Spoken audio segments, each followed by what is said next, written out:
¿Sabían que un 70% de las personas que buscan trabajo lo hacen a través de Internet? Las redes sociales y los portales de empleo se han convertido en los principales canalizadores de ofertas de trabajo en la actualidad. Pero, ¿qué pasa cuando el trabajo que encontramos nos convierte en auténticos privilegiados? ¿Qué harían ustedes si les ofrecieran, por ejemplo, probar toboganes por todo el mundo por 28.000 euros al año? ¿Cogerían un trabajo que consiste en probar patatas fritas por 1.700 euros al mes?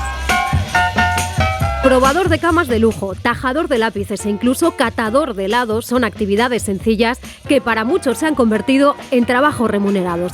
Aquí en Aragón encontramos uno de esos oficios curiosos, es el de diseñador de perfumes.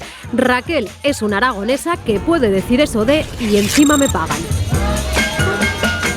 Yo trabajo en Laboratorio SACIR y lo que hago es, soy directora técnica desde hace bastante tiempo y hacemos el desarrollo y el diseño de las fragancias un poco que vamos a sacar al mercado. Pues como directora técnica en Laboratorio SACIR llevo 21 años y los últimos años es cuando ya me he dedicado un poco más a la parte de diseño de fragancias y desarrollo de producto.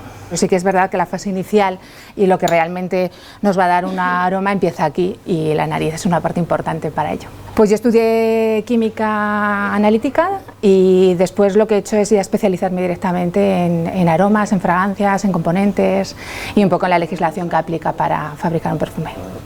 Bueno, y así ya tendríamos un perfume.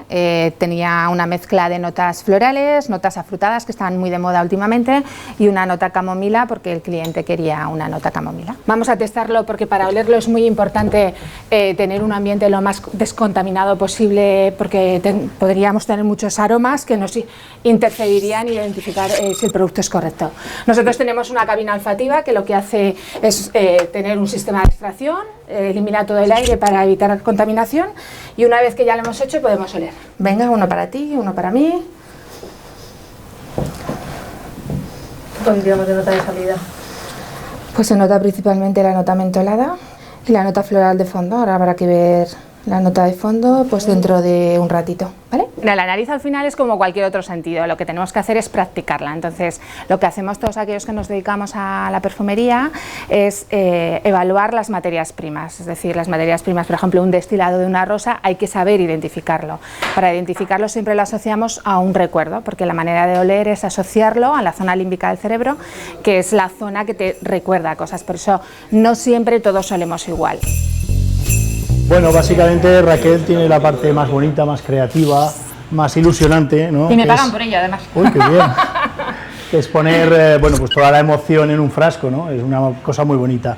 Lo nuestro es un poquito más prosaico, al final lo que tenéis que hacer es controlar toda la especificación. Quien intenta enfrascar emociones, ¿no? Es una cosa de, el perfume al final es una emoción, ¿no? Y lo intenta definir, ajustar a las distintas personalidades y bueno, y definirlo y enfrascarlo es una maravilla, ¿no?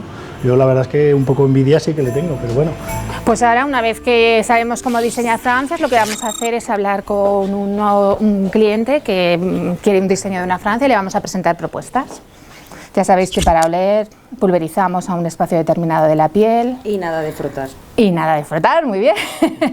Yo creo que tiene un mérito increíble porque saber diferenciar tantas notas olfativas, intentar encontrar los ingredientes que se complementen y salga un perfume pues que al final huela bien y que dure en el tiempo. A mí no sé, a mí me parece increíble. Llevo 21 años oliendo, me pagan por oler y realmente además olemos muy bien porque podríamos no tener que oler notas tan agradables y después de 21 años de profesión yo creo que está claro que es mi profesión, es lo que me va a gustar hacer.